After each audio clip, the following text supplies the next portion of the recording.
Good morning friends. मैं विजय सिंह आप सभी का फिर एक बार स्वागत करता हूं मेरे चैनल में।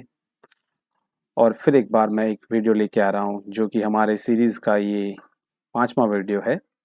We are covering ancient history as well as modern history and medieval history, the whole Indian history, and very comprehensively we are doing it in keeping in mind about the examinations of JPSC, JSSC, state PCS and all other important competitive examinations।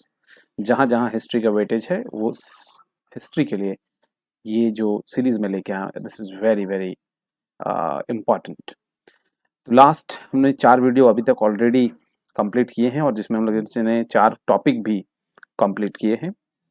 उसमें last जो video हम लोगों ने बनाया था वो महाजनपद के पे ऊपर था, और अब जो आज का वीडियो जो हम लोग बनाने वाले हैं, आपको सिंबल देख के जो है बिल्कुल पता चल ही गया होगा कि आज का वीडियो जो है वो है किसके बारे में, मौर्यन एम्पायर के बारे में।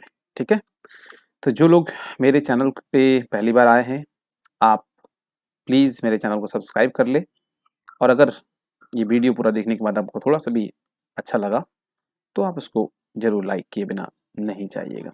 ऐसा देखा जा रहा है कि ज़्यादातर वो लोग वीडियो देख रहे हैं जो मेरे चैनल को जिन्होंने सब्सक्राइब नहीं किया है, तो मैं उम्मीद करता हूँ कि आप चैनल को सब्सक्राइब कर लेंगे फॉर फर्दर नोटिफिकेशंस। चलिए, without any delay let's start. शुरू करने से पहले मैं बता देता हूँ कि ये जो क्लासेस हो रहे हैं ये टोटली बाइलैंग्वेज हैं, इंग्लिश एंड हिंदी बोथ, तो इसलिए दोनों ही मीडियम के स्टूडेंट्स के लिए बेनिफिशियल होंगे। तो let's start. So as you can see, this is modern period. We are going to read today about modern period, and this is a video which is very much important for JPSC, all SSC examinations, JSSC, state PCS and all other competitive examinations. This is a lecture by me, that is Vijay Singh. So without any delay, let's start the Maurya period. Maurya period started from 322 BC to 185 BC। 322 ईसा पूर्व से लेकर 185 ईसा पूर्व तक चला था ये Maurya period. ठीक है, दिस इज वेरी इंपॉर्टेंट, आपको याद रखना है। जितने भी मैंने पॉइंट्स जो है, इंपॉर्टेंट चीज़ें जो हैं, उसको मैंने अलग कलर से डिफाइन कर दिया है। अगर आप चाहें तो उसका स्क्रीनशॉट ले सकते हैं। ठीक है, पहले आप ध्यान से सुन लें। Sources for Mauryan history. तो देखिए, जब मौर्यन एम्पायर हम लोग पढ़ने वाले हैं तो हमें पता होना चाहिए कि आखिर हमें मौर्यन एम्पायर के बारे में कहाँ कहाँ से पता चला। ठीक है, और कौन कौन से सोर्सेज जो हैं वो ऑथेंटिकेटेड हैं। ठीक है, तो लिटरेरी सोर्स सबसे पहले आता है, यानी कि कुछ बुक्स। तो जैसे कि पहला बुक आप जो देख रहे हैं, कौटिल्य का अर्थशास्त्र। तो कौटिल्य के बारे में कौन नहीं जानता, बहुत कोई जानते हैं। हाँ, ये बात अलग है कि उनके तीनों नामों के बारे में सब लोग नहीं जानते हैं, बहुत कम लोग जानते हैं। तो कौटिल्य का नाम ही चाणक्य हुआ करता था, जिनको हम चाणक्य के नाम से फेमसली वो रिनाउंड है। So he was Kautilya and his original name was Vishnugupta. तो उनका ओरिजिनल नेम जो था वो विष्णुगुप्त था। किसका? चाणक्य का या कौटिल्य का। उन्होंने एक बुक लिखी थी जिसका नाम है अर्थशास्त्र। बहुत सारे लोग समझते हैं, इसे गलत समझते हैं कि ये कोई बुक जो है वो अर्थ के ऊपर है, यानी कि इकोनॉमिक के ऊपर है या इकोनॉमिक्स है ये, बट ऐसा नहीं है। आपको ये समझना होगा कि कौटिल्य ने जो अर्थशास्त्र लिखा था, जिस बुक का नाम अर्थशास्त्र था, बट इस बुक में किस चीज के बारे में था? गवर्नमेंट की पॉलिसीज के बारे में था, और कैसे डायनेस्टी चलाई जाती है, क्या अच्छे अच्छे चीजें हैं जो डायनेस्टी में होनी चाहिए। That means it was whole about running the dynasty. ठीक है, पॉलिटिकल थिंग्स में सारी चीजें थी। डायनेस्टी का निर्माण कैसे होता है, उसको अच्छी तरह से चलाया कैसे जाता है, ये सारी बातें उसमें इंक्लूड थी। ठीक है, नेक्स्ट जो बुक है वो है मेगास्थनीज। मेगास्थनीज जो थे वो एक एम्बेसडर थे, जिनको कि सेल्यूकस निकेटर ने भेजा था। जब हम लोग आगे पढ़ते जाएंगे तो हमें पता चलेगा कि Seleucus Nicator was a Greek person, एक ग्रीक रूलर थे, जो कि मैसेडोनियन रूलर थे। जहां से अलेक्जेंडर आए थे वहीं से सेल्यूकस निकेटर भी बिलोंग करते थे, मैसेडोनिया से। और इन्होंने आकर जो है अफगानिस्तान, पाकिस्तान और उधर वाला इलाका जो है वो पूरा कैप्चर किया हुआ था, और वहां पर ये रूल कर रहे थे। तो बाद में हम लोग पढ़ेंगे कि कैसे सेल्यूकस निकेटर का भी इसमें रोल आएगा, तो वो हम लोग बाद में डिस्कस करेंगे। तो सेल्यूकस निकेटर ने एक एम्बेसडर को भेजा था मेगास्थनीज नाम का, जो कि चंद्रगुप्त मौर्य, जो मौर्यन एम्पायर के पहले रूलर थे, उनके एम्पायर में भेजा था मेगास्थनीज ने। ठीक है, तो मेगास्थनीज ने भी एक बुक लिखी है जिसका नाम है इंडिका, जो ये बुक यहाँ पर शो हो रही है। तो ये बुक जो है, इसमें ये तो ऑटोमेटिकली एक फॉरेनर थे, because he was a Greek person, so he belongs to Macedonia. तो उन्होंने इसमें मौर्य एम्पायर के बारे में लिखा हुआ है, and it refers to modern administration. इसमें मॉडर्न एडमिनिस्ट्रेशन के बारे में लिखा हुआ है, और इनकी बुक पर हमें इसलिए भी ज़्यादा विश्वास करना चाहिए because he was a neutral person. तो इनको जो है राजा को खुश करने के लिए लिखने की जरूरत नहीं थी। He has written what he has seen there. तो उन्होंने मॉडर्न एडमिनिस्ट्रेशन के बारे में बताया है अपने बुक में, साथ ही साथ 7 कास्ट सिस्टम के बारे में बताया कि वो उस जमाने में 7 कास्ट सिस्टम हुआ करता था। स्लेवरी जो है वो बिल्कुल एब्सेंस हो गई थी, मतलब कि गुलामी उलामी प्रथा नहीं थी। तो ये भी एक सोर्स है हमारा जिससे हमें मौर्यन एम्पायर के बारे में पता चलता है। ठीक है, अगला जो सोर्स है वो है विशाखा दत्त की मुद्र राक्षस। ये जो बुक है विशाखा दत्त की मुद्र राक्षस, ये संस्कृत में लिखी हुई है। इस बुक को भी जो है कहा जाए तो ये बुक की ये बात है कि ये इसको गुप्ता पीरियड में लिखा गया था, यानी कि मॉडर्न पीरियड के बाद वाले, लेटर मॉडर्न पीरियड के बाद जब गुप्ताज की एंट्री होती है उस समय ये जो है लिखा गया था विशाखा दत्त के द्वारा मुद्रा राक्षस। ठीक है, लेकिन इसमें जो है चंद्रगुप्त मौर्य के समय के बारे में बताया गया है, और ये भी बताया गया है कि how did Chandragupta Maurya annexed the Nanda empire. ठीक है ना, किस तरीके से नंदा एम्पायर को जो है चंद्रगुप्त मौर्य ने कैप्चर किया था। ठीक है, और वो भी चाणक्य के हेल्प से, चाणक्य के असिस्टेंस से। बाद में बताऊंगा मैं कि कैसे चाणक्य का कितना बड़ा रोल था, चाणक्य के बारे में भी हम लोग काफी डिटेल्स में जानेंगे। ठीक है, और उस तरह से उन्होंने नंदा डायनेस्टी को हटा करके जो है मौर्य डायनेस्टी की स्थापना की थी। तो ये जो है ये सारी डिटेल्स हमें मुद्रा राक्षस से भी मिली है। इतनी सारी जगह से जब हमें डिटेल्स मिलती है तो हम लोग उस जमाने के हिस्ट्री के बारे में बहुत सही आइडिया बना लेते हैं। Besides that, it's give an excellent account of the prevailing socio-economic condition। उस जमाने के जो सोशियो इकोनॉमिक कंडीशन है, समाज की स्थिति क्या थी, आर्थिक स्थिति क्या थी, उसके बारे में भी मुद्रा राक्षस के बुक में मेंशन्ड है। और भी कुछ हमें इंफॉर्मेशन जो हैं वो पुराण से मिलते हैं। बहुत सारी कहानियां जो हैं मौर्य डायनेस्टी की वो पुराण में भी लिखी गई है, और पुराण से ही हमें असली क्रोनोलॉजी है जो है मॉडर्न किंग कौन किसके बाद आया, कौन किस राजा के बाद कौन राजा बना, ये जो क्रोनोलॉजी है, ये जो सीक्वेंस है, क्रोनोलॉजी मतलब सीक्वेंस, ये जो सीक्वेंस है ये हमें वहीं से पता चलता है। ठीक है, तो ये सब हमारे लिटरेरी सोर्स है जहां से हमें मॉडर्न एम्पायर के बारे में पता चलता है। कुछ और भी सोर्सेस हैं जैसे कि बुद्धिस्ट लिटरेचर। देखिए बुद्धिस्ट लिटरेचर में भी कुछ बातें हैं, जैसे कि जातकास जो लिखे हुए थे, जातक्स जो लिखे हुए थे, ठीक है ना, वो भी हमें मॉडर्न एम्पायर के सोशियो इकोनॉमिक कंडीशन के बारे में बताते हैं।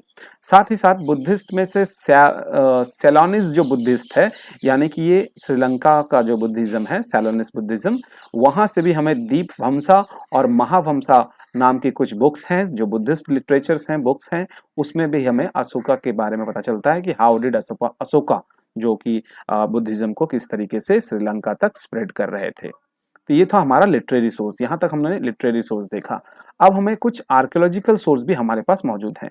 तो आर्कियोलॉजिकल सोर्स क्या होते हैं, जो हमें कहीं ना कहीं से, आर्कियोलॉजिकल सोर्स का मतलब होता है कहीं ना कहीं खुदाई के दौरान, है ना, हमें जो जो चीज़ें मिलती हैं उससे भी हमें बहुत सारी जानकारियाँ मिलती हैं। और मौर्यन एम्पायर के बारे में तो मैं बताऊंगा कि बहुत ज़्यादा जानकारी हमें तो उनके आर्कियोलॉजिकल सोर्सेस से मिली है। उदाहरण के रूप में कुछ रॉक एडिक्ट्स, यानी कि मैं दिखाऊंगा कि कुछ रॉक एडिक्ट्स जो हैं वो हमें मिले हैं। देखिए ये एक अशोक स्तंभ है जिसका इस्तेमाल हम लोग अपने नेशनल एम्बलम के रूप में करते हैं। तो ये भी जो है वो रॉक एडिक्ट ही है, ठीक है ना, जिसमें बहुत कुछ लिखा हुआ होता है। मैं और भी चीज़ें दिखाऊंगा। पिलर एडिक्ट, पिलर एडिक्ट से भी हमें बहुत कुछ मिला है। आप यहाँ देख सकते हैं, एक पिलर मैं शो कर रहा हूँ, ये देखिए, ये अशोका पिलर है। तो इसमें भी बहुत सारी चीजें यहाँ पर लिखी हुई है। पूरे पिलर में जो है बहुत सारी चीजें लिखी हुई है, बहुत क्लोजली मैं उसको दिखाऊंगा बाद में। एंड केव इंस्क्रिप्शंस, कुछ गुफाओं में भी कुछ लिखी हुई चीजें मिली हैं, ठीक है ना, कई जगह से हमें मिली है, और इससे भी हम लोगों ने काफी कुछ हिस्ट्री के बारे में, खास करके मौर्यन एम्पायर के बारे में जाना है। ठीक है, लेकिन एक बात मैं बता दूं आपको कि ये जो भी चीज़ें हमें मिली हैं ये काफ़ी साल तक तो बिल्कुल अनजाने में थी, क्योंकि इनके बारे में किसी को पता नहीं था कि आखिर इसमें लिखा क्या गया है, क्योंकि ये कुछ अलग ही भाषा में लिखा गया था। लेकिन थैंक्स करना होगा हमें जेम्स प्रिंसेप का, जो एक इंग्लिशमैन थे। तो जेम्स प्रिंसेप ने ही पहली बार इस सारी चीज़ें जो उसमें लिखी हुई थी उसको क्या किया था, उसको डेसिफर किया था। डेसिफर मतलब होता है उस भाषा को आखिरकार पढ़ने की कला उन्होंने जानी थी। और ये कब पता चला पता है? 1837 में, जहां हम बात कर रहे हैं 322 बीसी की। उस समय की चीजों को आखिरकार कई सौ सालों के बाद, यानी लगभग लगभग 2000 सालों के बाद जो है जेम्स प्रिंसेप ने पहली बार पढ़ के निकाला। और तब जाके हमें पता चला कि जो भी चीजें लिखी हुई है वो किसी राजा ने लिखी है, और किस राजा ने लिखी है वो भी जेम्स प्रिंसेप ने बताया कि सारे के सारे रॉक एडिक्ट में एक नाम कॉमन है और वो है अशोका। और तब जाके हमें पता चला कि ये अशोका एम्पायर की चीजें हैं और अशोका ने लिखवाई हैं। क्योंकि जब पढ़ के बिल्कुल इसको डेसिफर कर लिया गया, जिसको बिल्कुल पढ़ के समझ लिया गया, तब हमें पता चला कि अशोका ही जो है वो सारी चीजें उन्होंने लिखवाई है। इनमें से बहुत सारी चीजें जो है अशोका के प्रोक्लेमेशंस हैं। तो प्रोक्लेमेशन मतलब क्या होता है? प्रोक्लेमेशन मतलब होता है की घोषणा। अशोका ने बहुत सारी चीजें जो लिखी है वो अपनी घोषणाएं हैं, जो वो उस दौरान अपने समाज, अपने साम्राज्य में किया करते होंगे, ठीक है, पब्लिक के लिए। हालांकि कुछ जगह पर ये प्राकृत लैंग्वेज में लिखा हुआ है, ठीक है, एक लैंग्वेज हुआ करती थी प्राकृत, उस लैंग्वेज में लिखा हुआ है। कहीं कहीं इसकी स्क्रिप्ट वैरी करती है, कहीं खरोष्ठी स्क्रिप्ट में है, और कहीं कहीं अरमाइक स्क्रिप्ट में है, ठीक है, और कहीं कहीं ब्राह्मणी स्क्रिप्ट में है। तो कहीं कहीं इसकी स्क्रिप्ट वैरी करती है, बट ये प्राकृत लैंग्वेज में है, ठीक है। अब आगे बढ़ते हैं, कुछ और इंस्क्रिप्शंस हमें मिले हैं, जैसे कि जूनागढ़ का जो रॉक इंस्क्रिप्शन ऑफ रुद्र दमन। तो रुद्र दमन का जो है ये एक राजा हुआ करते थे मौर्यन एम्पायर के ही, तो उनका जो रॉक इंस्क्रिप्शन है जूनागढ़ का वो भी हमें मिला है, ठीक है। और सोहगौड़ा का रॉक कॉपर प्लेट इंस्क्रिप्शन, तो यहाँ पर भी सोहगौड़ा में भी मिला है, गोरखपुर उत्तर प्रदेश से। इसमें भी कुछ रॉक इंस्क्रिप्शन मिले हैं, कॉपर प्लेट इंस्क्रिप्शन मिले हैं। महाराष्ट्र में कुछ इंस्क्रिप्शन मिला है, बगोड़ा डिस्ट्रिक्ट बांग्लादेश से भी मिला है हमें। तो अलग अलग जगह से, सॉरी महाराष्ट्र नहीं है, महास्थान से है, ठीक है ना। तो महास्थान बोल के इंस्क्रिप्शन मिला है, वो बागोड़ा डिस्ट्रिक्ट जो बांग्लादेश में, वहां से मिला है। तो बहुत सारे जो है कॉपर प्लेट और ऐसे इंस्क्रिप्शंस, हमें रॉक इंस्क्रिप्शंस, इससे भी हमें बहुत सारी जानकारी मिली है मॉडर्न पीरियड के बारे में। ऐसे अगर देखा जाए तो अशोका के हमारे पास 14 मेजर रॉक एडिक्ट्स हैं, ठीक है। उन 14 मेजर रॉक एडिक्ट्स में कौन कौन सी बातें इंपॉर्टेंट है, तो उसको हम लोगों ने यहाँ पर लिखा है। अक्सर क्वेश्चंस जो है एग्जाम में आता है कि कौन से रॉक एडिक्ट में ये बातें लिखी हुई थी, तो इसमें से इंपॉर्टेंट बातें हैं जो हो सकता है कि एग्जाम में आ जाए। और इसमें से सबसे इंपॉर्टेंट जो है वो 13th नंबर है, ठीक है, हमेशा अक्सर पूछा जाता है, और भी सारे हैं। तो इसमें आप एक बार इसको पढ़ लेंगे, और अगर चाहें तो आप स्क्रीनशॉट भी ले सकते हैं, मैं एक बार पढ़ दे रहा हूँ। Provision of animal sacrifice and festive gatherings. तो देखिए, अशोका के बारे में बहुत जाना जाता है कि वो शुरू में काफ़ी हिंसात्मक थे, काफ़ी वायलेंट थे, है ना। उनको एम्पायर जो है काफ़ी एक्सपेंड करने की इच्छा थी, बट कलिंगा वॉर जो हुआ वो उनके लाइफ में एक बहुत बड़ा चेंज लेके आया, जो हम लोग अशोका के जब बारे में डिटेल्स में पढ़ेंगे तो हम लोग उसमें जाएंगे। तो फिलहाल मैं आपको ये बता देता हूँ कि वो उन्होंने एनिमल सेक्रीफाइस, यानी कि एनिमल की जो बलि है उस पर रोक लगा दिया था, और फेस्टिव गैदरिंग्स पे भी रोक लगा दिया था। ये पहले रॉक एडिक्ट से पता चलता है। Measure of social welfare. तो सोशल वेलफेयर यानी कि सामाजिक जो भला है, सामाजिक जो परोपकार है, और उसमें उन्होंने बहुत सारे उपाय सुझाए हैं। अशोक एडिक्ट जो सेकंड एडिक्ट है, रॉक एडिक्ट, उसमें ब्राह्मण्स का रेस्पेक्ट करना बताया है उन्होंने तीसरे जो शिलालेख में। Courtesy to relative elders, consideration for animals, तो रिलेटिव या अपने बड़ों का सम्मान करने के बारे में उन्होंने बताया है चौथे रॉक एडिक्ट में। अपॉइंटमेंट ऑफ धामा या कि महामात्राज एंड देयर ड्यूटीज, तो कुछ धाम जो हैं वो अशोका ने बनाए थे। धाम मतलब क्या, एक काइंड ऑफ रिजोल्यूशन जो अशोका ने पास किए थे कि ये सब होना चाहिए और इंसान के अंदर। Need for efficient organisation of administration, उन्होंने ये भी बताया है अपने 6th रॉक एडिक्ट में कि हमें अच्छी तरीके से एफिशिएंट ऑर्गेनाइजेशन ऑफ एडमिनिस्ट्रेशन करने की जरूरत है, ठीक है। ऑर्डर्स टू धामा या महामात्रास की बात करते हैं, तो ये उन्होंने दिया था। Need for tolerance among all religious sects, ये भी उन्होंने कहा था कि सारे रिलीजियस सेक्ट हैं उनमें टॉलरेंस होना चाहिए एक दूसरे के प्रति। सिस्टम ऑफ धम्म यात्राज, उन्होंने ये भी कहा था कि हमें धम्म की यात्रा करनी चाहिए, ये सिस्टम के बारे में उन्होंने बताया था। Attack on meaningless ceremonies and rituals, ठीक है, मीनिंगलेस सेरेमनी नहीं करने के लिए एक सलाह दी थी उन्होंने, और ऐसे रीति रिवाज को भी खत्म करने की बात कही थी। Conquest through Dhamma instead of war, उन्होंने ये भी कहा था कि भाई हमें जो है प्यार से अपना कॉन्क्वेस्ट करना है, ना कि वॉर से। ये सब कुछ हुआ था ये कलिंग वॉर के बाद, ठीक है ना। एक्सप्लेनेशन ऑफ धम्म पॉलिसी, तो उन्होंने अपना बताया था कि मेरे धम्म जो पॉलिसी है, उन्होंने एक अलग एक रिजोल्यूशन कुछ नियम बनाए थे, उस धम्म की पॉलिसी में क्या क्या बातें हैं वो एक्सप्लेन किया गया 11वें शिलालेख में। Appeal for tolerance among all religious sects, जितने भी रिलीजियस लोग हैं उनके लिए जो है अपील की थी कि सबके लिए बराबर जो है आपके अंदर सम्मान रहे, आप उसको स्वीकार करें। Kalinga war mention 5 contemporary Hellenic Greek kings, इसमें 5 ग्रीक किंग्स के बारे में बताया गया है। साथ ही साथ इंपॉर्टेंट है कि 13वें शिलालेख में ही कलिंग वॉर के बारे में बताया गया है, तो ये वेरी इंपॉर्टेंट है Kalinga war. Inspiration to spend religious life, और यहाँ पर इंस्पिरेशन भी दिया गया है लास्ट शिलालेख में कि किस तरीके से आपको रिलीजियस लाइफ अपनी स्पेंड करनी चाहिए, ठीक है। ये देखिए वो अशोकन पिलर जो है ये आपको अशोक स्तंभ जो है वो आपको दिख रहा है, और ये देखिए जो मैं पिछले वाले फिगर में आपको दिखा रहा था वो पिलर, उसी पिलर में देखिए कितने जबरदस्त तरीके से चीजें जो है वो लिखी गई हैं। इसको मैंने जूम करके आपको दिखाने की कोशिश की है कि ये किसी भाषा में लिखा गया है, जैसा कि हम लोगों ने जाना कि कौन सी भाषा है, प्राकृत भाषा है, जिसमें स्क्रिप्ट अलग अलग इस्तेमाल हुआ है, कभी खरोष्ठी का इस्तेमाल हुआ है, कभी ब्राह्मणी का इस्तेमाल हुआ है, ठीक है। तो अलग अलग स्क्रिप्ट की इस्तेमाल जरूर हुई है, बट ये पूरा का पूरा लैंग्वेज जो है वो क्या था, प्राकृत था, ठीक है। तो ये आपको याद रखना है, ओके। चलिए आगे बढ़ते हैं अब हम लोग। अब ओरिजिन ऑफ मौर्यस की बात करते हैं। तो हम लोगों ने अभी तक जो देखा वो सारा लिटरेरी सोर्स था कि कहां कहां से हमें क्या क्या चीजें मिली हैं और उस लिटरेरी सोर्स में हमें क्या क्या पता चला है। अब बात करते हैं ओरिजिन ऑफ मौर्यस। तो बहुत इसमें कंफ्यूजन है जहां तक मौर्यस की ओरिजिन की बात है, यानी कि वो लोग कहाँ के निवासी से, कहाँ की उत्पत्ति उनकी हुई थी, ये काफी ज्यादा कंफ्यूजिंग है, काफी ज्यादा मैं बोलूँ तो क्लियर नहीं है। अलग अलग लोगों ने अलग अलग जो है डिस्क्रिप्शन दिया है। देखिए पुराण में जो है उनको शूद्र कहा गया है, मौर्य लोगों को शूद्र कह के पुकारा गया है, जबकि मुद्रा राक्षस जो मैंने आपको दिखाया था, विशाखा दत्त की जो बुक मैंने दिखाई थी, उसमें जो है इसमें अलग ही टर्म यूज किया गया है, वृषाल या कुलहीना, वृषाल या कुलहीना, जिसका मतलब लो क्लैन यानी कि लो कास्ट के लोग थे, ऐसा माना जाता है।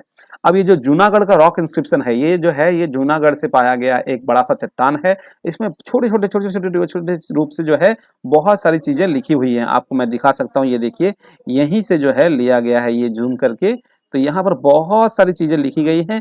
इससे जो है ये रुद्र दमन के समय में बनाया गया था ये जूनागढ़ का रॉक इंस्क्रिप्शन 150 एडी में।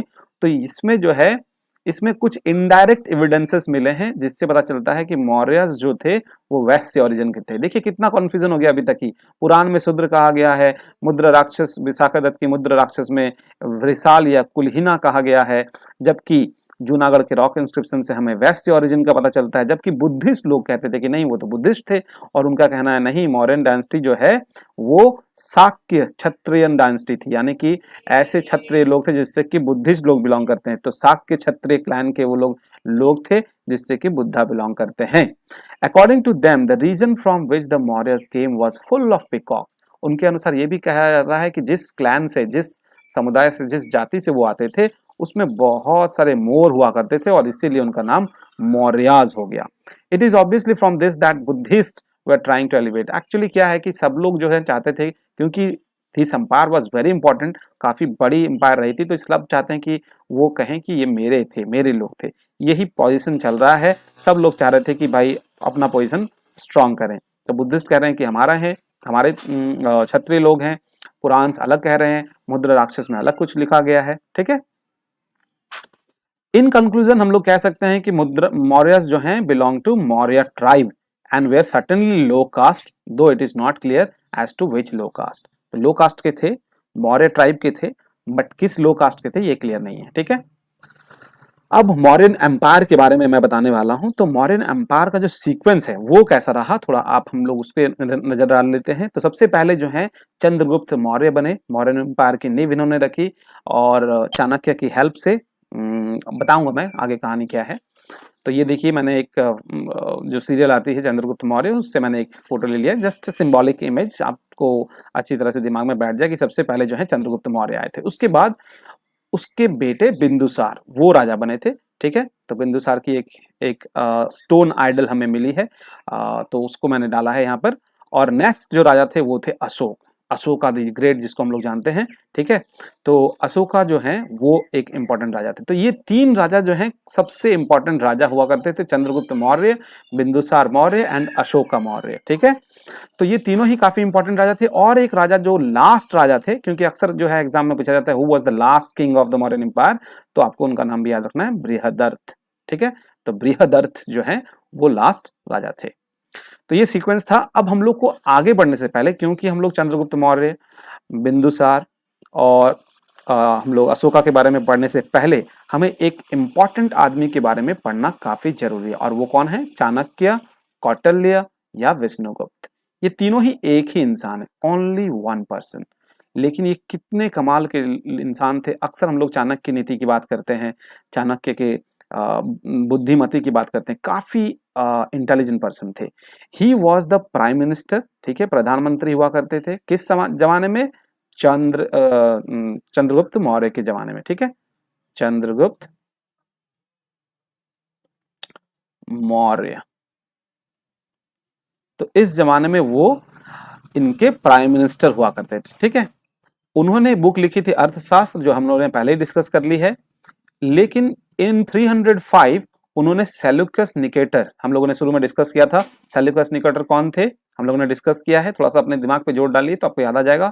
Seleucus Nicator was the ambassador sent by Seleucus Nicator was the person who was the ruler at Pakistan and Afghanistan who sent Megasthenes, okay, Chandragupta Maurya के साम्राज्य में मेगास्थनीस को इन्होंने ही अपना एम्बेसडर बना के भेजा था। तो ये एक राजा थे, मैसेडोनियन राजा थे, जैसा कि हम लोगों ने पहले डिस्कस किया हुआ है। अलेक्जेंडर जहां से बिलोंग करते थे, मैसेडोनिया के, वहीं के ये सेल्यूकस निकेटर थे, ग्रीक रूलर थे जो कि शासन कर रहे थे अफगानिस्तान और पाकिस्तान वाले एरिया में। Later married to daughter of Seleucus Nicator. तो चाणक्य के बारे में बात हो रही है। चाणक्य ने पहले हराया था सेल्यूकस निकेटर को, सोच लीजिए, और उसके बाद उन्होंने शादी की थी सेल्यूकस निकेटर की बेटी से, ठीक है। तो दिस इज इंटरेस्टिंग, ठीक है। अब मैं एक बात बताता हूं, जब ये जो चाणक्य ने सेल्यूकस निकेटर को हराया था, उस बार सेल्यूकस निकेटर ने पाकिस्तान अफगानिस्तान वाला जो एरिया है वो बहुत बड़ा सा एरिया जो है चंद्रगुप्त मौर्य के दे दिया था, ठीक है। और उसके बदले में उन्होंने एक ट्रीटी ली थी, साइन की थी एक तरह से, 500 एलिफेंट्स, ठीक है, 500 हाथी जो है वो चंद्रगुप्त मौर्य से लिए थे। तो एक ये कॉमन ट्रीटी थी जिसमें 500 एलिफेंट्स जो है उन्होंने लिए थे चंद्रगुप्त मौर्य से, और चंद्रगुप्त मौर्य को उन्होंने पाकिस्तान और अफगानिस्तान वाला एरिया, एक बड़ा सा एरिया जो है वो दे दिया था, ठीक है। नेक्स्ट हम लोग मूव करते हैं। ये देखिए चाणक्य का वो फोटो है। इनके बारे में एक कहानी जो है वो काफी फेमस है, जो मैं थोड़ा सा छोटी सी कहानी जो है मैं सुना देता हूँ। जो नंदा डायनेस्टी के, ठीक है, नंदा, कहानी बहुत अच्छी तरह से सुन लीजिए, काफी इंटरेस्टिंग है। नंदा डायनेस्टी के जो लास्ट रूलर थे जिनका नाम था धाना नंदा, ठीक है। तो धाना नंदा जो थे वो लास्ट रूलर थे। ये काफी मतलब जो है अपना फेम गवा चुके थे, लोग इन पे विश्वास नहीं कर रहे थे, लोग इनके समय में त्राही त्राही हो रहे थे। तो इन्होंने लोगों का विश्वास जीतने के लिए एक अनाज घर जो है वो बनाने का सोचा, जहां से वो गरीबों को अनाज उनाज बांटेंगे। तो इसके लिए इनको, धानानंदा को, एक ऐसे काबिल व्यक्ति की जरूरत थी जो इस पूरे चीज को हैंडल कर पाए। तो वो चाह रहे थे कि ऐसा कोई व्यक्ति हो जो कि इस चीज को हैंडल कर पाए, लेकिन वो कास्ट से ब्राह्मण हो। This was important according to him. तो ये क्वालिफिकेशन उन्होंने रखी थी। तो ये हमारे भाई साहब चाणक्य जो हैं वो पहुंच जाते हैं धानानंदा के पास, और धानानंदा के जब कोर्ट में पहुंचते हैं तो वहां पर ऐसा माना जाता है, सुनी सुनाई कहानियां, बहुत अलग अलग कहानियां भी हैं, ठीक है। तो ये कॉमन कहानियां हैं जिसमें कि 7 जो है वो थ्रोन रखे हुए थे, ठीक है, 7 सिंहासन रखे हुए थे, जिसमें से 6 में बैठे हुए थे चंद्रगुप्त धानानंदा बैठे हुए थे, और उनके 5 बेटे बैठे हुए थे, ठीक है ना। एक एक जो थ्रोन था वो खाली था, और वहीं पर जाके चाणक्य जाके बैठ जाते हैं बिना परमिशन लिए और वहां जाके बैठ जाते हैं। जब उनसे पूछा गया तो उन्होंने बताया कि भाई मैं ब्राह्मण हूँ और मैं इस पोस्ट के लिए आया हूँ जो आप अनाज गृह खोल रहे हैं, उस पोस्ट के लिए मैं आया हूँ जैसा कि आप चाहते हैं और मैं योग्य हूँ, मुझे आप रखिए। लेकिन उनके इस घमंडी एटीट्यूड को देख करके, क्योंकि वो काफी एटीट्यूड में थे, जाके डायरेक्ट राजा के बगल में बैठ गए, तो ऑब्वियसली कोई भी राजा गुस्सा हो जाएगा। तो धनानंदा जो है वो गुस्सा हो जाते हैं और उनको काफी भला बुरा कहते हैं। ऐसा बहुत सारे बुक में ये भी लिखा हुआ है कि उनके बेटे भी उनको काफी गंदा गंदा शब्द का इस्तेमाल करते हैं और इस कारण से ये काफी गुस्सा हो जाते हैं चाणक्य, और वो उसी समय जो है प्रण लेते हैं। ये जो बाल खुले हुए हैं ना, ये वो बोलते हैं कि मैं ये बाल तब तक खुले रखूंगा जब तक कि आपको पूरी तरह से मैं बर्बाद ना कर दूं। धनानंदा जो है उनको उन्होंने धनानंदा को कहा, आपका साम्राज्य जो मैं है पूरी तरह से तहस ना कर दूं, बर्बाद ना कर दूं, तब तक मैं अपने बालों को नहीं समेटूंगा। इस तरह का उन्होंने प्रण लिया था, इस तरह का उन्होंने कसम खाया था और उसको आखिरकार वो पूरा भी कर लेते हैं। That was interesting. तो ये उनका एकदम एक सपना बन गया था और वही जो है कहीं से चंद्रगुप्त मौर्य को ढूंढ के लाते हैं और ये किसी को भी नहीं पता है कि वो कहाँ से लेके आते हैं, ठीक है, किस एम्पायर के थे। इसलिए यहाँ पर जो मैंने हम लोग पहले पढ़ रहे थे कि इतना कॉन्ट्रडिक्शन है, क्यों कॉन्ट्रडिक्शन है, इसीलिए बिकॉज किसी को पता ही नहीं है कि वो कहाँ से लेके आए थे चाणक्य चंद्रगुप्त मौर्य को। और आखिरकार इन्होंने लड़ाई लड़ी और ये काफी जबरदस्त। देखिए इनके पास जो है बुक अर्थशास्त्र तो पहले से मौजूद थी और इस अर्थशास्त्र में पूरी युद्ध नीति से लेकर साम्राज्य को कैसे चलाना है, कैसे साम्राज्य अर्जित करना है, साम्राज्य कैसे पाना है, all things were written already. सारे नियम कानून वहां पर ऑलरेडी लिखे हुए थे, बस उनको चाहिए था एक ऐसा इंसान जिसको कि वो राजा बना सके, ठीक है। क्योंकि उस जमाने में क्षत्रिय ही राजा बनते थे और ब्राह्मण राजा नहीं बनते थे, तो उनको राजा बनने का शौक भी नहीं था। इस कारण से बस इन्होंने अपने जिद में जो है नंदा डायनेस्टी का समाप्त कर दिया और आखिरकार मौर्य डायनेस्टी की स्थापना कर दी। चलिए अब आगे बढ़ते हैं। आई होप आपको स्टोरी काफी मजेदार लगी होगी। अगर अच्छा लगा है तो प्लीज आप लाइक कर दें वीडियो को। आगे बढ़ते हैं हम लोग। चंद्रगुप्त मौर्य के बारे में हम लोग सबसे पहले जानेंगे। तो मौर्य डायनेस्टी के सबसे पहले रूलर जिनके बारे में हम लोग ऑलरेडी डिस्कस कर चुके हैं, 322 बीसी से लेकर ये 298 बीसी तक, यानी कि लगभग जो है ये कितने साल राज किए, 24 ईयर्स तक ये शासन किए। चंद्रगुप्त मौर्य ने आखिर जो मैंने कहानी सुनाई आपको, धनानंदा जो लास्ट नंदा रूलर थे उनको हटाकर पाटलिपुत्र, ठीक है, पाटलिपुत्र आज के जमाने का पटना, वहां पर उन्होंने कैप्चर करके 322 बीसी में आखिरकार कौटिल्य यानी कि चाणक्य के हेल्प से ही उन्होंने साम्राज्य जो है मौर्य डायनेस्टी स्थापित की। इन 305 Chandragupta Maurya defeated Seleucus Nicator, जैसा कि हम लोगों ने पहले ही कहा है, वो चंद्रगुप्त मौर्य राजा थे, हालांकि डिफीट जो है चाणक्य नहीं किया था और आखिरकार उन्होंने सरेंडर कर दिया अपना कुछ वास्ट टेरिटरी 500 एलिफेंट के लिए। ये हमने डिस्कस किया हुआ है पहले ही। मैगस्थनीज जो कि एक ग्रीक एम्बेसडर थे, इनको भी चंद्रगुप्त के मौर्य के यहाँ जो है सेल्यूकस निकेटर ने भेजा था। So this is important. तो आपको क्वेश्चन आ सकता है कि who was the ambassador sent to Chandragupta Maurya court? तो he was Megasthenes and sent by Seleucus Nicator. Chandragupta Maurya became a Jain। वो जैनिज्म ने उन्होंने जो है जैनिज्म जो है वो स्वीकार किया था और वो चले गए थे चंद्रगिरी हिल, ठीक है। चंद्रगिरी हिल जो है वो साउथ में है, जो श्रवण बेलगोला जो है जगह है वहां कर्नाटका में है। तो वहां चले गए थे, एक भद्रबाहु एक जैन गुरु थे, उनके साथ वो चले गए थे और वहीं पर जो है उन्होंने जैन के जो सिस्टम होते हैं उनको फॉलो करते हुए स्लो स्टार्वेशन से, यानी कि धीरे धीरे वो उनको भूखा रहना पड़ा। ये कहा जाता है कि ऐसा मोक्ष पाने का तरीका है जैनिज्म में। तो काया क्लेश जिसे बोलते हैं, है ना, या सलेखान जिसको बोलते हैं, दिस इज ए प्रोसेस जिससे कि हम लोग क्या, जैनिज्म का ये प्रोसेस है जिससे कि हम लोग को मोक्ष या निर्वाहन की प्राप्ति होती है। तो आखिरकार उनकी मृत्यु जो है वो कर्नाटका में होती है। तो ये भी इंपॉर्टेंट है आपके एग्जामिनेशन पॉइंट ऑफ व्यू से। Under Chandragupta Maurya for the first time the whole of northern India was united. Chandragupta Maurya के समय से ही पूरा इंडिया जो है काफी यूनाइटेड हो गया था, काफी यूनाइटेड, है ना।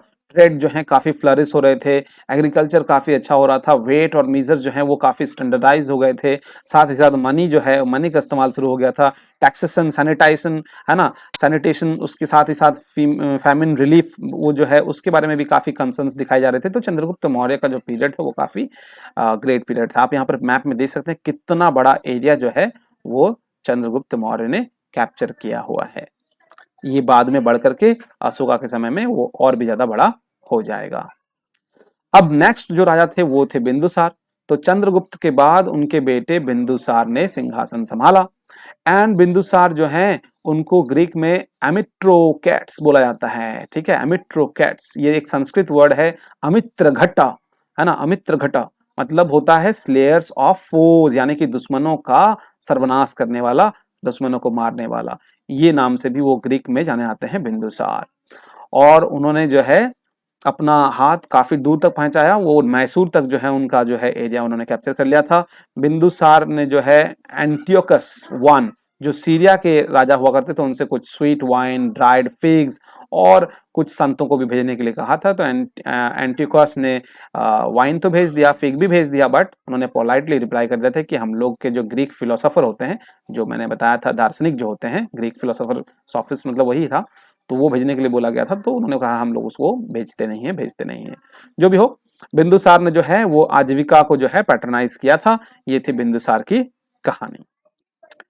नेक्स्ट जो सबसे इंपॉर्टेंट राजा हैं मौर्य डायनेस्टी के, वो हैं अशोका। आप देख सकते हैं एक ओल्ड ड्रॉन इमेज है और एक न्यू सीरियल से मैंने लिया हुआ है, ठीक है। तो आप देख सकते हैं इन सीरियल्स को। इससे जो है अशोका के बारे में पता चलता है 273 बीसी से लेकर 232 बीसी तक उन्होंने साम्राज्य को शासन किया। अकॉर्डिंग टू बुद्धिस्ट टेक्स्ट अगर कहा जाए तो अशोका जो है वो बिंदुसार के बेटे थे। एंड उनकी माँ जो है his mother happy to have, हाँ, तो उनका नाम जो है अशोक क्यों पड़ा, ये भी एक बहुत बड़ी कहानी है। उनकी जब उनका अशोक का जन्म हुआ तो उनकी माँ ने कहा कि मैं अब बिल्कुल अशोक हो गई हूँ, यानी कि मुझे किसी तरह का कोई दुख नहीं रह गया, और इसीलिए उस बच्चे का नाम जो है अशोक रख दिया गया, ठीक है।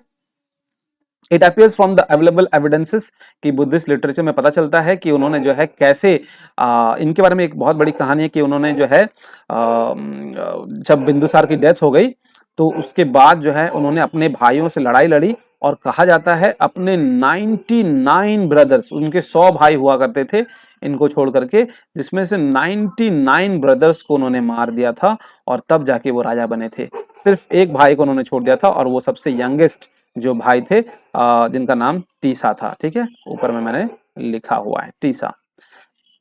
Radhagupta a minister of Bindusara helped him in fratricidal struggle. तो राधागुप्त जो थे इन्होंने हेल्प किया था इनको, बिंदुसार के जो मिनिस्टर भी हुआ करते थे इन्होंने हेल्प किया था साम्राज्य को गेन करने में। This war of succession accounts for internal of 4 years। ये जो सारा जो 99 भाइयों को मारने का सिलसिला जो है ये लगभग उनको 4 साल तक जो है लड़ाइयां लड़नी पड़ी थी, थ्रोन यानी कि साम्राज्य में हासिल करने के लिए, गद्दी पर बैठने के लिए। तो after 4 years somehow he ascended the throne and Ashoka had himself formally crowned in 269 BC। तो 269 में तो वो अपने आप को बोल दिए थे कि मैं राजा बन गया हूं, बट एक्चुअली में वो 273 में राजा बने थे, ठीक है, 4 साल के बाद। ये आप समझ सकते हैं। Under Ashoka the Mauryan empire reach its climax. तो अशोका के दौरान जो मैंने आपको बताया था कि पूरा इंडिया लगभग कवर हो गया था, सिर्फ साउथ के कुछ एरियाज को छोड़ करके, तो पूरा मौर्यन डायनेस्टी जो है वो उस समय में बिल्कुल बेहतरीन स्टेज पे था, ठीक है। चलिए आगे बढ़ा जाए। अब आता है अशोका की लाइफ में कलिंगा वॉर। तो मैंने बताया था कि कलिंगा वॉर काफी इंपॉर्टेंट है क्योंकि शुरू में उन्होंने 99 ब्रदर्स को मार दिया, ठीक है।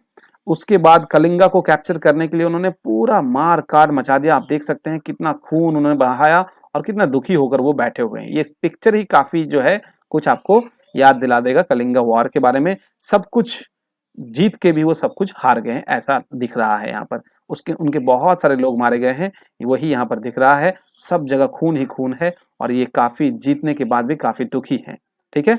A battle that change Ashoka forever. ये ऐसा युद्ध था जिसने अशोका को हमेशा हमेशा के लिए चेंज कर दिया और उन्होंने नया जो पॉलिसी जो है बुद्धिज्म को अपनाया, अपने नए धर्म्स इस्तेमाल किए, अपने नए रिलीजियस सेक्ट्स इस्तेमाल किए और उन्होंने पहले स्टेटमेंट भी दिया था कि हमें किस तरीके से धर्म की सहायता से जो है साम्राज्य को स्थापित करना है, ना कि वॉर की सहायता से। तो उन्होंने ये कलिंगा वॉर जो है 261 BC में लड़ा था, ठीक है, अपने साम्राज्य के 9वें साल में जब वो राजा बने थे।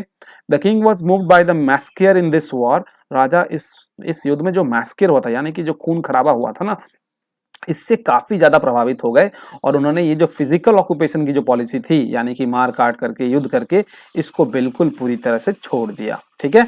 और वो आ गए कल्चरल कॉन्क्वेस्ट के रूप में, ठीक है।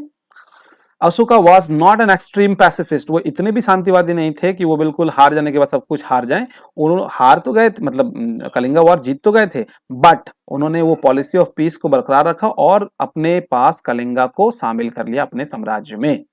Ashoka sent missionaries to the kingdoms of the Cholas and Pandyas, उन्होंने बहुत सारे मिशनरीज जो हैं वो चोलास और पांड्यास को भी भेजा था, और भी कई 5 ग्रीक किंग्स के पास भी भेजा था ताकि वो बुद्धिज्म का प्रचार प्रसार कर सकें।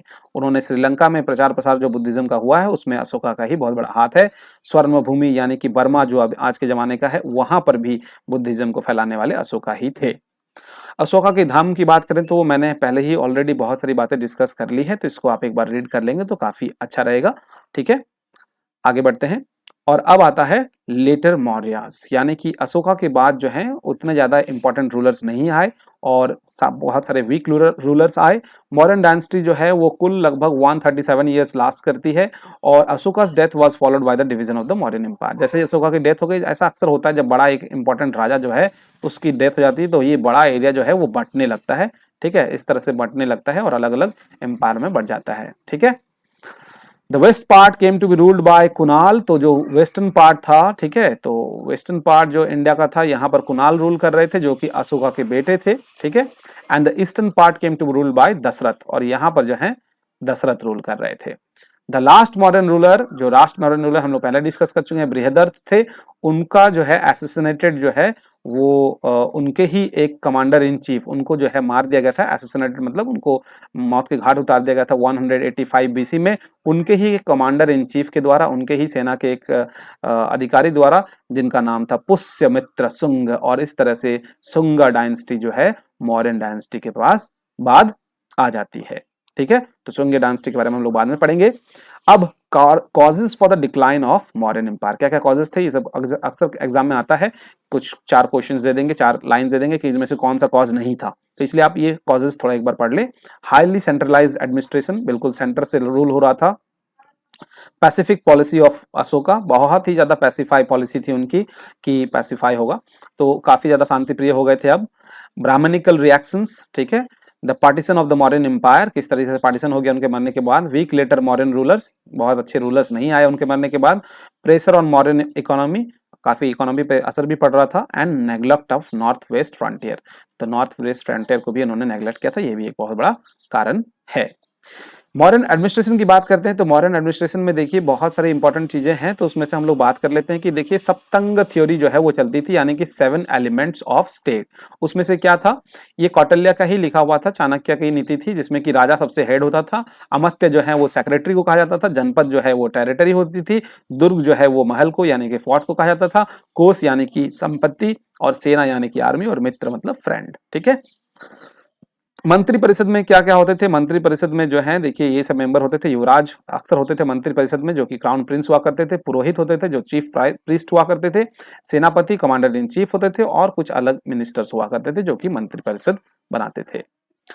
आगे जो है ये देखिए हम लोग प्रोविंशियल एडमिनिस्ट्रेशन की बात कर रहे हैं। प्रोविंस कैसे थे, तो जो नॉर्दर्न पार्ट था, हमारा पूरा इंडिया मान लीजिए कि ऐसा है, ठीक है, तो ये जो नॉर्दर्न पार्ट है यहाँ पर जो है वो है उत्तर पथ, तो उत्तर पथ मतलब नॉर्दर्न प्रोविंस, तो नॉर्दर्न प्रोविंस जितना भी था उसको हम लोग बोलते थे उत्तर पथ, ठीक है। ईस्टर्न प्रोविंस जितने भी थे, ईस्टर्न प्रोविंस उसको बोलते थे कलिंग, और यहाँ पर एक प्रोविंस था, ठीक है। उसके बाद है अवंती राष्ट्र, ये जो वेस्टर्न जो प्रोविंस है इसको अवंती राष्ट्र कहा जाता था, और जो साउदर्न प्रोविंस है उसको दक्षिण पथ कहा जाता था। तो ये मैंने समझाने के लिए आपको बता दिया है, ठीक है। ये प्रोविंशियल जो प्रोविंशियल एडमिनिस्ट्रेशन है, डिवीजन है, वो किया गया था, यहां से सेंट्रल से रूल होता था, तो इसी कारण से जो है मैंने बताया आपको। नेक्स्ट है म्युनिसिपल एडमिनिस्ट्रेशन। म्युनिसिपल एडमिनिस्ट्रेशन की बात करें तो यहाँ पर भी सिटी में देखिए यहाँ पर क्या क्या होता था कि लॉ एंड ऑर्डर काफी अच्छी तरीके से मेंटेन किया जाता था, और मेगास्थनी के बुक से हमें पता चलता है कि 6 कमेटी होती थी जो कि 5 मेंबर्स की होती थी, जिनको अलग अलग काम दिया गया था। किसी को जो है एक कमेटी को इंडस्ट्रियल एंड आर्ट संभालना होता था, दूसरी कमेटी को जो है एंटरटेनमेंट ऑफ फॉरेनर्स, तीसरी कमेटी को जो है registration of birth and death, जैसा आज के जमाने में होता है वैसा ही चल रहा था, एंड ट्रेड एंड कॉमर्स संभालना पड़ता था एक कमेटी को, और एक कमेटी को public sale of manufactured goods, और नेक्स्ट कमेटी को collection of taxes on the article sold, जो भी सामान बेचा गया उसमें टैक्स भी वो लोग कलेक्ट करते थे। और टैक्स कितना होता था, ये अक्सर क्वेश्चन आता है, 1/10 ऑफ द परचेज प्राइस, ठीक है।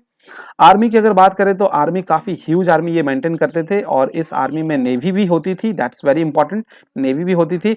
एंड मेगास्थनीज के बात से पता चलता है कि एडमिनिस्ट्रेशन जो है वो 30 ऑफिसर्स के द्वारा कैरी किया जाता था, वो भी 6 कम्युनिटी में डिवाइड होते थे, और ईच कम्युनिटी में 5-5 मेंबर्स होते थे। और इसमें जो है बहुत सारे आर्मी में देखिए इन्फेंट्री होती थी, ठीक है, उसके बाद जो है कैवलरी होती थी, तो घुड़सवार भी होते थे, पैदल चलने वाले सैनिक होते थे, एलिफेंट होते थे, रथ होते थे, नेवी होती थी, ट्रांसपोर्ट होती थी।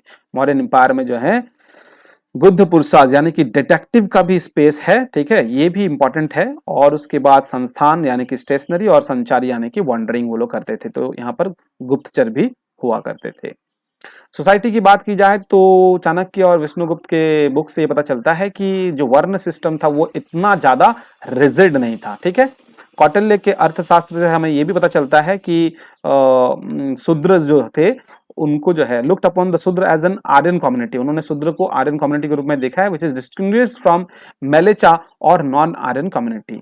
रिडक्शन ऑफ गैप, यहाँ पर जो है वैश्य और शूद्रों का जो बीच में जो गैपिंग था वो कम होता हुआ दिखाई दे रहा था। इकोनॉमी की बात अगर करें तो टैक्स जो है वो पीजेंट से कलेक्ट किए जाते थे अलग अलग रूप में, कभी कभी 1/4, कभी कभी 1/6। हमने देखा था 1/10 जो है वो जो सेल टैक्स के रूप में इस्तेमाल होता था, जो भी सामान बेचा जाता था, प्रोडक्ट जो बेचा जाता था, उसका 1/10 भाग जो है टैक्स कलेक्ट किया जाता था। अगर एग्रीकल्चर की बात की जाए तो उसमें 1/4 या 1/6 लिया जाता था, ठीक है।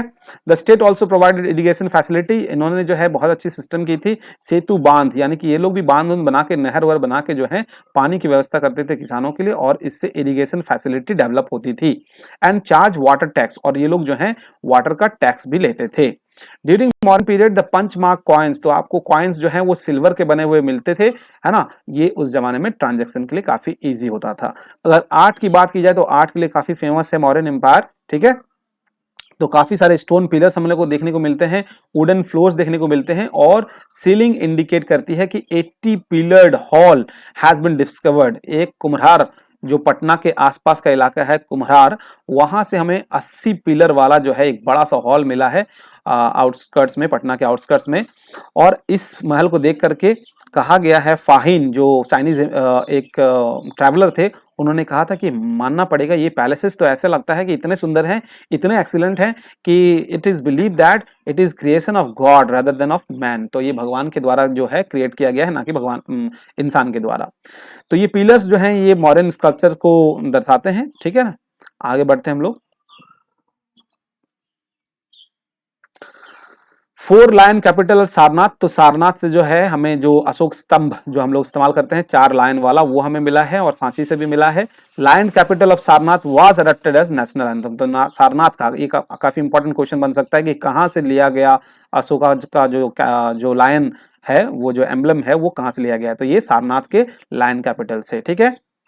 1950 में 26 जनवरी को जब हमारे कॉन्स्टिट्यूशन की स्थापना हुई थी, जब वो इनेक्ट हुआ था हमारा कॉन्स्टिट्यूशन, तो तब से जो है नेशनल एम्बलम के रूप में हम लोगों ने सारनाथ के अशोक स्तंभ को बनाए रखा है, जो मैंने आपको शुरू में ही दिखाया था। सिंगल लाइन वाला एक हमें मिला है, वो रामपुरवा से मिला है, ठीक है, और नंदनगढ़ से भी मिला है। सिंगल बुल जो है वो हमें अलग अलग जगह से मिला है। तो ये सब कुछ इंपॉर्टेंट चीजें हैं जो अलग अलग जगह से मिले हैं, आप इसको नोट डाउन कर सकते हैं, ठीक है। यहाँ एक इंपॉर्टेंट लाइन देखिए, यहाँ पर लिखा हुआ है eight all times whether I am eating, हाँ ये अशोक के द्वारा लिखा गया था, उनके ही बारे में, तो देखते हैं क्या लिखा था उन्होंने।